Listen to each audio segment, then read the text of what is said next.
Welcome to Dweller of the Dark. We are a channel honoring the yellowed and blackened bones of many prominent authors. We will be digging up several obscure, strange, and forgotten authors who influenced many of the great horror, science fiction, and fantasy writers today. Comment below if you like. If you have authors you'd like to see recognized, list them in the comments or contact our author page. Authors, always looking for fresh blood. Subscribe and contact us for more information. Subscribe for more tales of the horrifying, obscure, strange, and forgotten. We'll have quite a collection climbing out of the tombs. If you like any of our tales, crush or cut the like button below. Check out our other stories on YouTube and our websites. YouTube, Dweller of the Dark. Official website, dwellerofthedark.com. You can find us on Facebook at Jeffrey LeBlanc, Horror Writer. Find our books on Amazon and Kindle. Follow us on Twitter, Instagram, Patreon, Bandcamp, and now Rumble at Dweller of the Dark. Immortal Jack the Ripper is loose in Chicago. Hotel clerk Norman Bates still has trouble with his murderous mother. And a man witnesses a vampire feast in an abbey as we crawl out of hell and down the block to another fiery tale from Robert Bloch. His latest flamethrower may shame the devil. Robert Bloch was a writer of horror, fantasy, science fiction, and mystery. He won numerous awards for stories in all genres. Horror master, Lovecraft Circle member, and former president of the Mystery Writers of America were just a few of Robert Bloch's many achievements.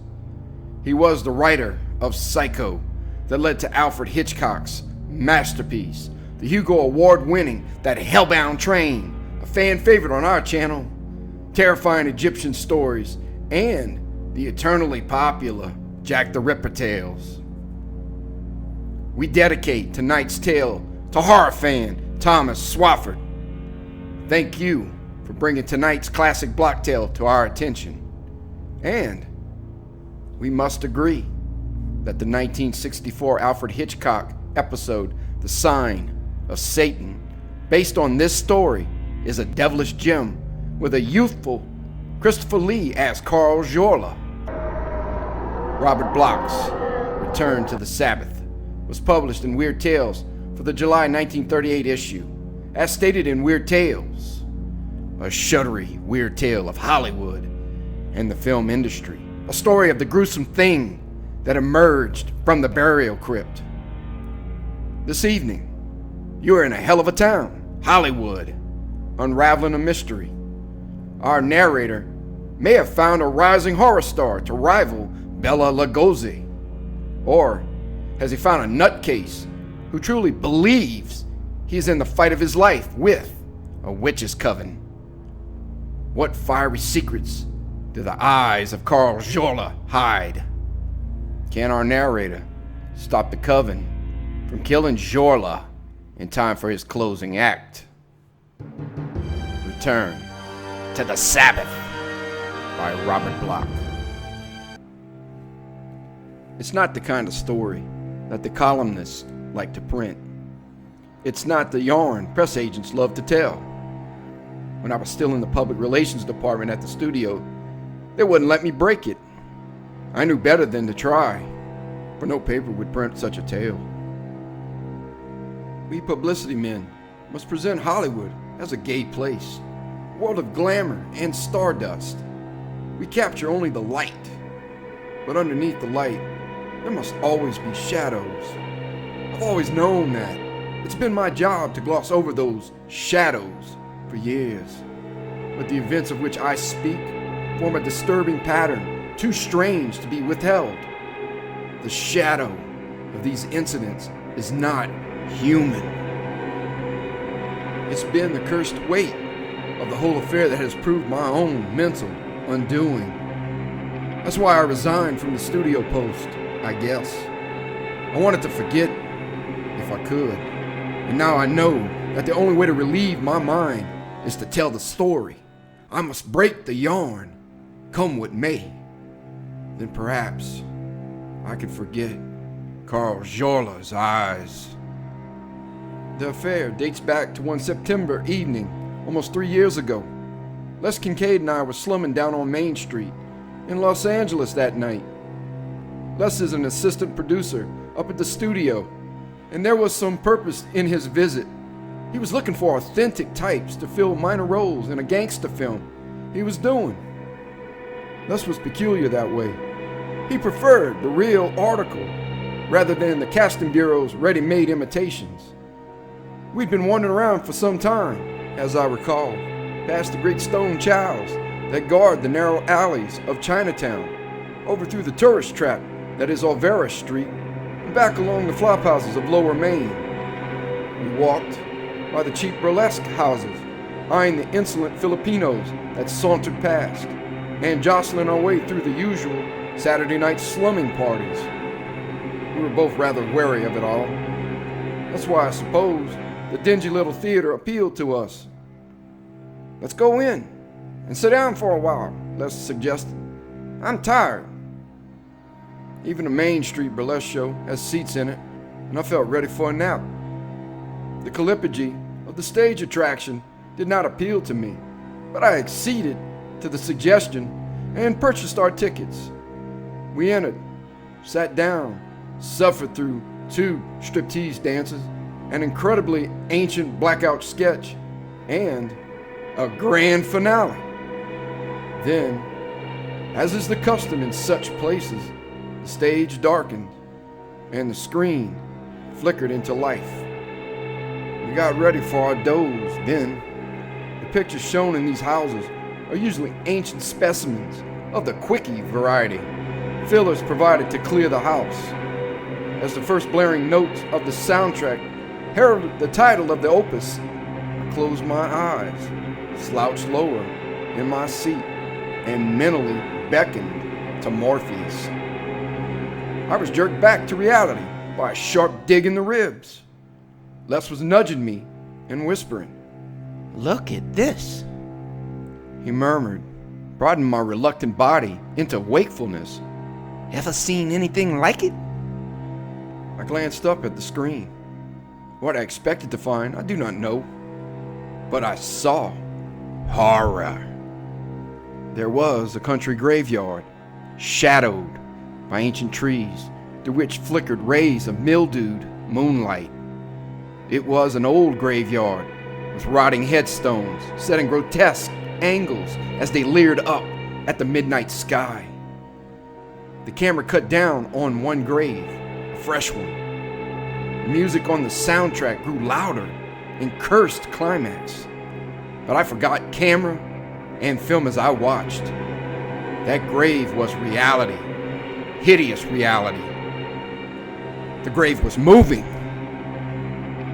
The earth beside the headstone was heaving and churning, as though it were being dug out, not from above, but from below. It quaked upward, ever so slowly, terribly. Little clods fell. The side pulsed out in a steady stream, and little rills of earth kept falling in the moonlight, as though there were something clawing the dirt away, something clawing from beneath. That something, it would soon appear, and I began to be afraid. I didn't want to see what it was. The clawing from below was not natural. It held a purpose, not altogether human. Yet, I had to look. I had to see him. It emerge. The sod cascaded in a mound, and then I was staring at the edge of the grave, looking down at the black hole that gaped like a corpse mouth in the moonlight. Something was coming out. Something slithered through that fissure, fumbled at the side of the opening. It clutched the ground above the grave, and in the baleful beams of that demon's moon, I knew it to be a human hand. A thin, white, human hand that held but half its flesh, the hand of a lich, a skeleton claw. The second talon gripped the other side of the excavation top, and now, slowly, insidiously, arms emerged, naked, fleshless arms. They crawled across the earth's sides like leprous white serpents, the arms of a cadaver, a rising cadaver. It was pulling itself up, and as it emerged, a cloud fell across the moon path.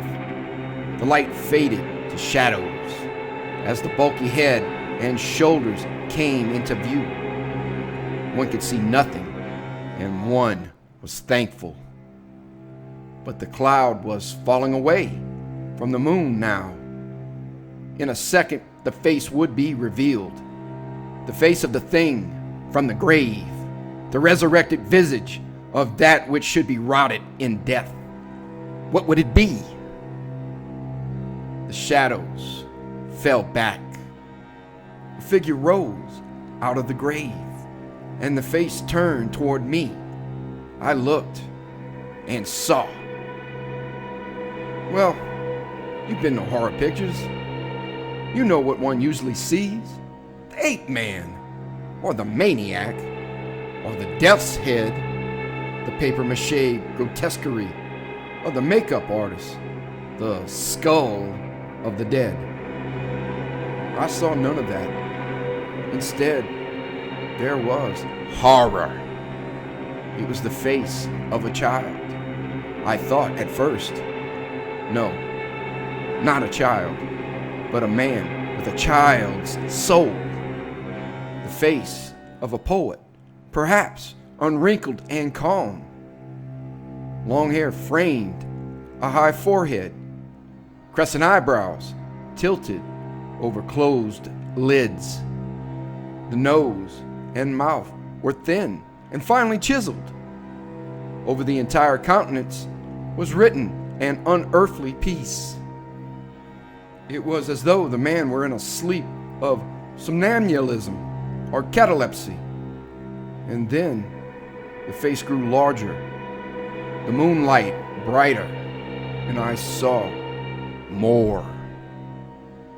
The sharper light disclosed tiny touches of evil. The thin lips were fretted, maggot-kissed. The nose had crumbled at the nostrils. The forehead was flaked with putrefaction, and the dark hair was dead, encrusted with slime. There were shadows in the bony ridges beneath the closed eyes. Even now, the skeletal arms were up, and bony fingers brushed at those dead pits as the rotted lids fluttered apart. The eyes opened. They were wide, staring, flaming, and in them was the grave. They were eyes that had closed in death and opened in the coffin under earth. They were eyes that had seen the body rot and the soul depart to mingle in worm-ravined darkness below. They were eyes that held an alien life, a life so dreadful as to animate the cadaver's body and force it to claw its way back to outer earth. They were hungry eyes, triumphant now, as they gazed in graveyard moonlight on a world they had never known before. They hungered for the world as only death can hunger for life, and they blazed out of the corpse pallid face in icy joy. Then the cadaver began to walk. It lurched between the graves, lumbered before ancient tombs. It shambled through the forest night until it reached a road. Then it turned up that road slowly, slowly. And the hunger in those eyes flamed again as the lights of a city flared below. Death was preparing to mingle with men. 2. I sat through all this entranced, Only a few minutes had elapsed, but I felt as though uncounted ages had passed, unheeded. The film went on. Les and I didn't exchange a word, but we watched. The plot was rather routine after that. The dead man was a scientist whose wife had been stolen from him by a young doctor.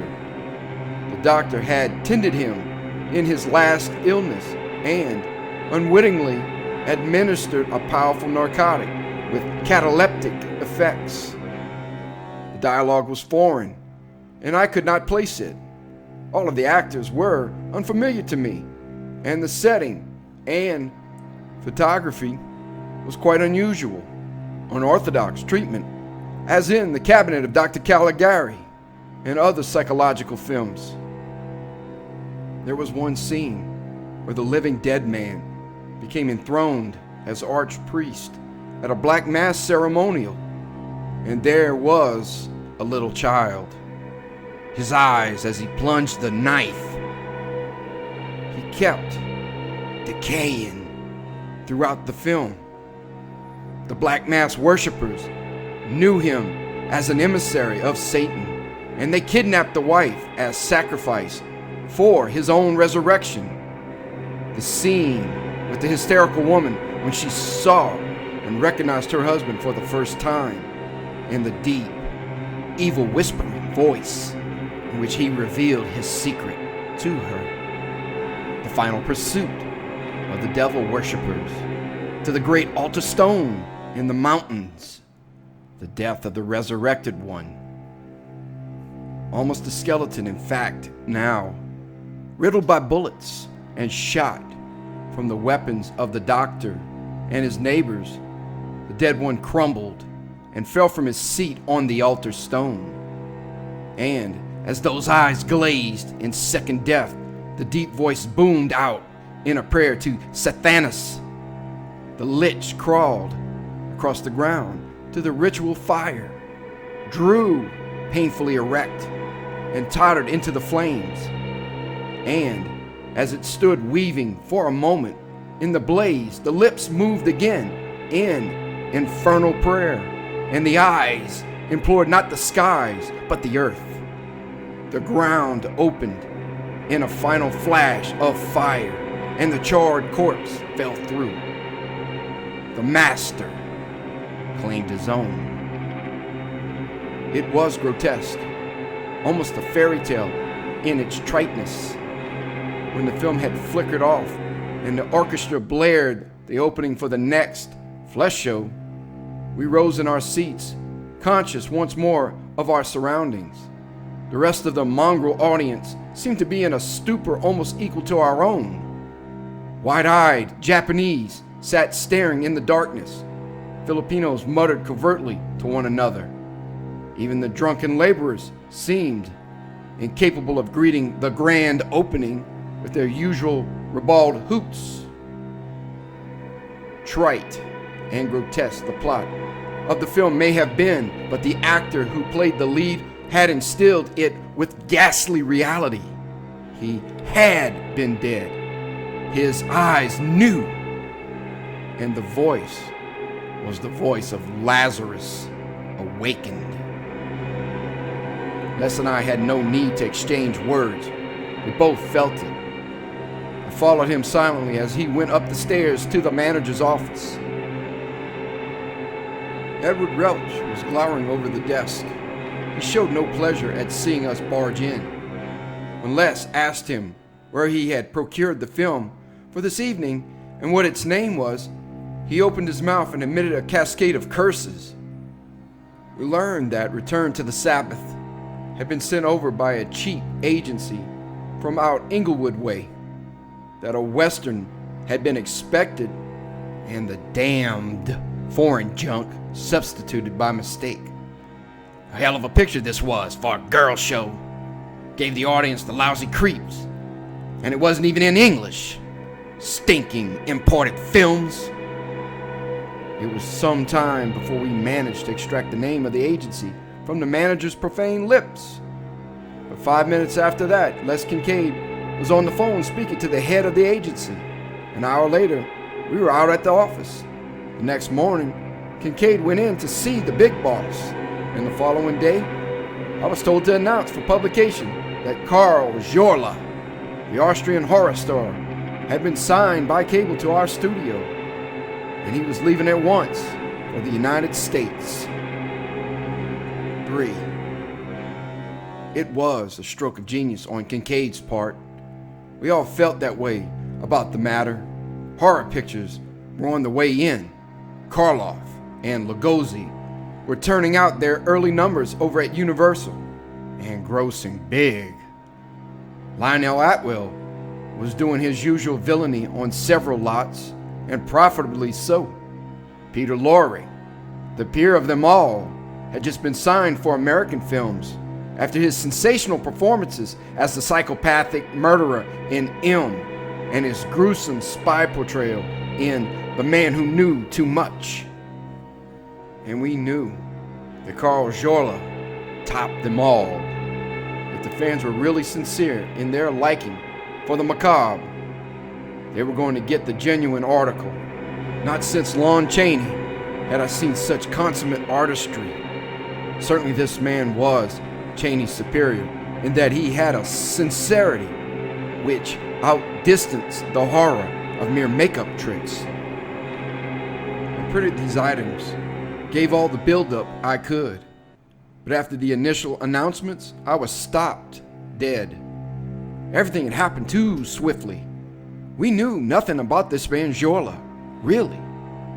Subsequent cables to Austrian and German studios failed to disclose any information about the fellow's private life. He had evidently never played in any film prior to Return to the Sabbath. He was utterly unknown. The film had never been shown greatly abroad, and it was only by mistake that the Inglewood agency has obtained a copy and run it here in the United States. Audience reaction could not be learned, and the film was not scheduled for general release unless English titles could be dubbed in. I was up a stump. Here we had the find of the year, and I couldn't get enough material out to make it known. We expected Karl Jorla to arrive in 2 weeks. However, I was told to get to work on him as soon as he got in, then flood the news agencies with stories. 3 of our best writers were working on a special production for him already. The big boss meant to handle it himself. It would be similar to the foreign film, for that Return from the Dead sequence must be included. Jorla arrived on October 7th. He put up at a hotel.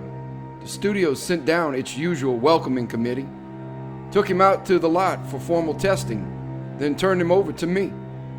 I met the man for the first time in the little dressing room they had assigned him. I'll never forget that afternoon of our first meeting, or my first sight of him as I entered the door. What I expected to see, I don't know. But what I did see amazed me. For Karl Jorla was the dead-alive man of the screen in life. The features were not fretted, of course, but he was tall and almost as cadaverously thin as in his role. His face was pallid and his eyes blue-circled. And the eyes were the dead eyes of the movie, the deep, knowing eyes. The booming voice greeted me in hesitant English. Jorla smiled with his lips at my obvious discomfiture, but the expression of the eyes never varied in their alien strangeness. Somewhat hesitantly, I explained my office and my errand. "No publicity," Jorla intoned. "I do not wish to make known what is affairs of mine own doing." I gave him the usual arguments. How much he understood I cannot say, but he was adamant. I learned only a little, that he had been born in Prague, lived in wealth until the upheavals of the European Depression, and entered film work only to please a director friend of his. This director had made the picture in which Jorla played, for private showings only. By mischance, a print had been released and copied for general circulation. It had all been a mistake. However, the American film offer had come opportunely, since Jorla wanted to leave Austria at once. After the film appear, I am in bad lights with my friends, he explained slowly. They do not wish it to be shown, that ceremony. The Black Mass? I asked. Your friends? Yes. The worship of Lucifer. It was real, you know. Was he joking? No. I couldn't doubt the man's sincerity. There was no room for mirth in those alien eyes. And then I knew what he meant, what he so casually revealed. He had been a devil worshiper himself, he and that director. They had made the film and meant it for private display in their own occult circles. No wonder he sought escape abroad. It was incredible, save that I knew Europe and the dark northern mind. The worship of evil continues today in Budapest, Prague, Berlin, and he, Karl Jorla, the horror actor, admitted to being one of them. What a story, I thought, and then I realized that it could, of course, never be printed. A horror star admitting belief in the parts he played? Absurd. All the features about Boris Karloff played up the fact that he was a gentle man who found true peace in raising a garden. Lugosi was pictured as a sensitive neurotic, tortured by the roles he played in the films.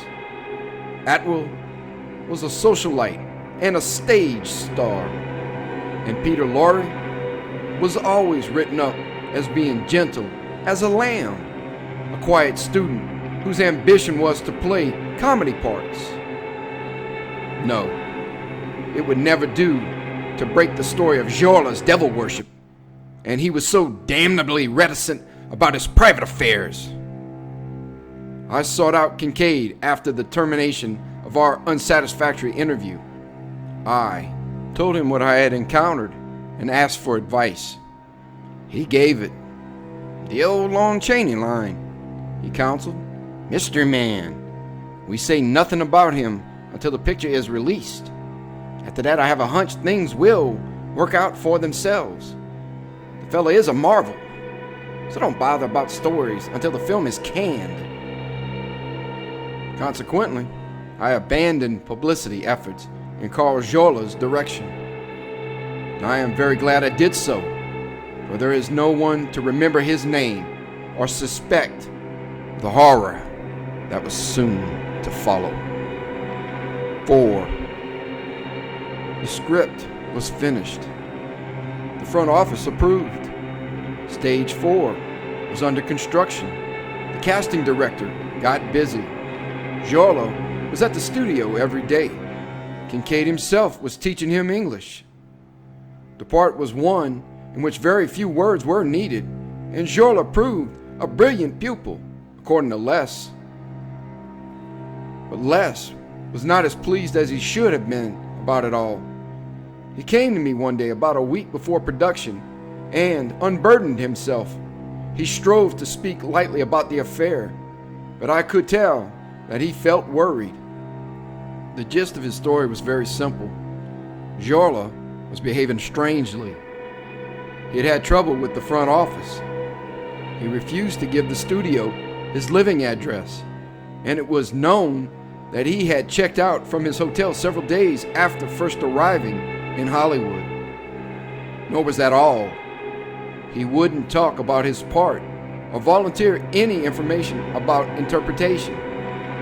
He seemed to be quite uninterested, admitting frankly to Kincaid that his only reason for signing a contract was to leave Europe. He told Kincaid what he had told me about the devil worshippers, and he hinted at more. He spoke of being followed, muttered about avengers and hunters who waited. He seemed to feel that the witch cult was angry at him for the violation of secrets and held him responsible for the release of Return to the Sabbath. That, he explained, was why he would not give his address nor speak of his past life for publication. That is why he must use very heavy makeup in his film debut here. He felt at times as though he were being watched or followed. There were many foreigners here. Too many. What the devil can I do with a man like that? Kincaid exploded after he had explained this to me. He's insane or a fool, and I confess that he's too much like his screen character to please me. The damned casual way in which he professes to have dabbled in devil worship and sorcery.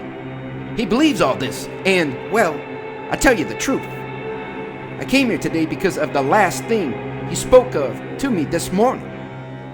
He came down to the office, and at first when he walked in, I didn't know him. The dark glasses and muffler helped, of course, but he himself had changed. He was trembling and walked with a stoop, and when he spoke, his voice was like a groan. He showed me this. Kincaid handed me the clipping. It was from the London Times, through European press dispatches. A short paragraph giving an account of the death of Fritz Ullmann, the Austrian film director. He had been found strangled in a Paris garret, and his body had been frightfully mutilated. It mentioned an inverted cross branded on his stomach above the ripped entrails. Police were seeking the murderer. I handed the clipping back in silence. So what? I asked, but I had already guessed his answer. Fritz Ullmann, Kincaid said slowly, was the director of the picture in which Carl Jola played. The director who with Jola knew the devil worshippers. Jola says that he fled to Paris and that they sought him out. I was silent. Mess, grunted Kincaid. I've offered Jola police protection, and he's refused. I can't coerce him under the terms of our contract. As long as he plays the part, he's secure with us. But he has the jitters, and I'm getting them. He stormed out. I couldn't help him. I sat thinking of Carl Jola, who believed in devil gods, worshipped and betrayed them. And I could have smiled at the absurdity of it all if I hadn't seen the man on the screen and watched his evil eyes. He knew. It was then that I began to feel thankful we had not given Jola any publicity. I had a hunch. During the next few days, I saw Jola but seldom. The rumors, however, began to trickle in. There had been an influx of foreign sightseers at the studio gates. Someone had attempted to crash through the barriers in a racing car. An extra in a mob scene over on Lot 6 had been found carrying an automatic beneath his vest. When apprehended, he had been lurking under the executive office windows. They had taken him down to headquarters, and so far the man had refused to talk. He was a German. Jola came to the studios every day in a shuttered car. He was bundled up to the eyes. He trembled constantly. His English lessons went badly. He spoke to no one. He had hired 2 men to ride with him in his car. They were armed. A few days later, news came that the German extra had talked. He was evidently a pathological case. He babbled wildly of a black cult of Lucifer, known to some of the foreigners around town. It was a secret society purporting to worship the devil, with vague connections in the mother countries. He had been chosen to avenge a wrong. More than that, he dared not say. but he did give an address where the police might find cult headquarters. The place, a dingy house in Glendale, was quite deserted, of course. It was a queer old house with a secret cellar beneath the basement, but everything seemed to have been abandoned.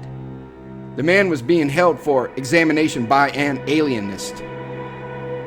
I heard this report with deep misgivings. I knew something of Los Angeles's and Hollywood's heterogeneous foreign population. God knows, Southern California has attracted mystics and occultists from all over the world. I've even heard rumors about stars being mixed up in unsavory secret societies, things one would never dare to admit in print. And Jorla was afraid. That afternoon, I tried to trail his black car as it left the studio for his mysterious home, but I lost the track in the winding reaches of Topanga Canyon. It had disappeared into the secret twilight of the Purple Hills, and I knew then that there was nothing I could do. Jorla had his own defenses, and if they failed, we at the studio could not help. That was the evening he disappeared.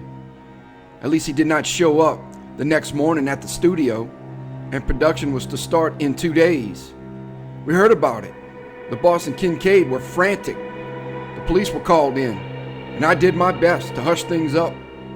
When Jorla did not appear the following morning, I went to Kincaid and told him about my following the car to Topanga Canyon. The police went to work. Next morning was production. We spent a sleepless night, a fruitless vigil. There was no word. Morning came, and there was unspoken dread in Kincaid's eyes as he faced me across the office table. 8 o'clock.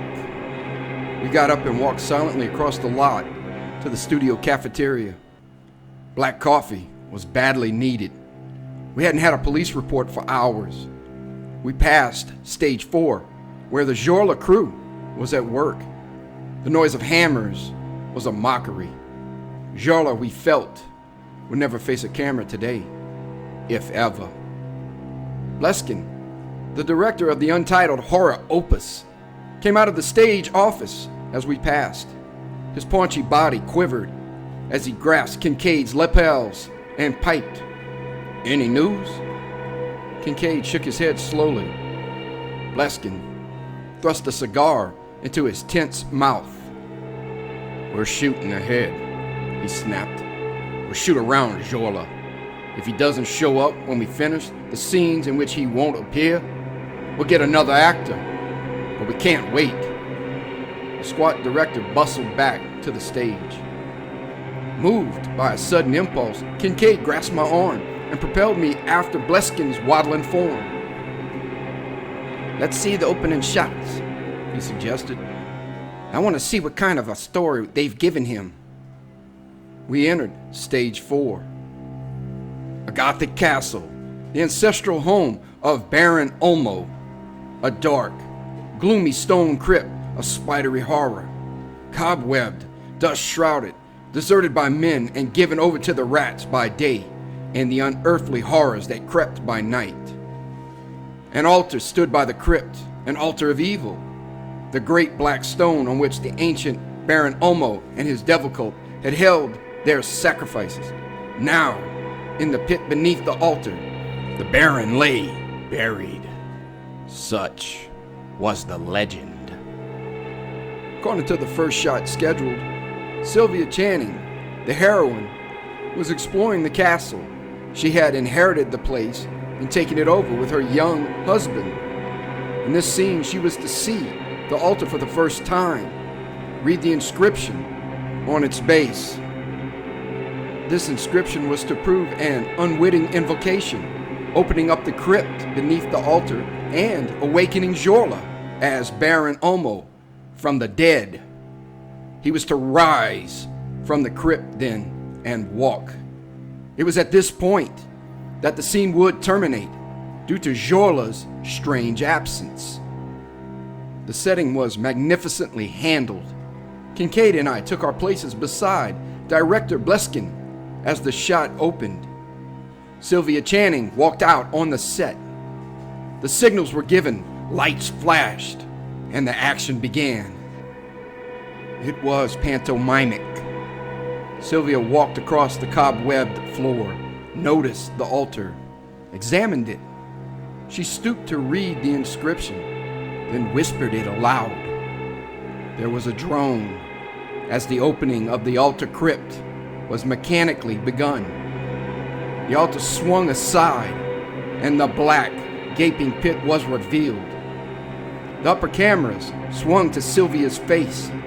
She was to stare at the crypt in horror, and she did it most magnificently. In the picture, she would be watching Jola emerge. Bleskin prepared to give the signal to cut action. Then, something emerged from the crypt. It was dead, that thing, that horror, with a mask of faceless flesh. Its lean body was clothed in rotting rags, and on its chest was a bloody crucifix, inverted, carved out of dead flesh. The eyes blazed loathsomely. It was Baron Omo, rising from the dead, and it was Carl Jarla. The makeup was perfect. His eyes were dead, just as in the other film. The lips seemed shredded again, the mouth even more ghastly in its slitted blackness, and the touch of the bloody crucifix was immense. Bleskin nearly swallowed his cigar when Jorla appeared. Quickly he controlled himself, silently signaled the men to proceed with the shooting. We strained forward, watching every move, but Les Kincaid's eyes held a wonder akin to my own. Jorla was acting as never before. He moved slowly, as a corpse must move. As he raised himself from the crypt, each tiny effort seemed to cause him utter agony. The scene was soundless. Sylvia had fainted, but Jorla's lips moved, and we heard a faint whispering murmur, which heightened the horror. Now the grisly cadaver was almost half out of the crypt. It strained upward, still murmuring. The bloody crucifix of flesh gleamed redly on the chest. I thought of the one found on the body of the murdered foreign director, Fritz Ullman, and realized where Jorla had gotten the idea. The corpse strained up.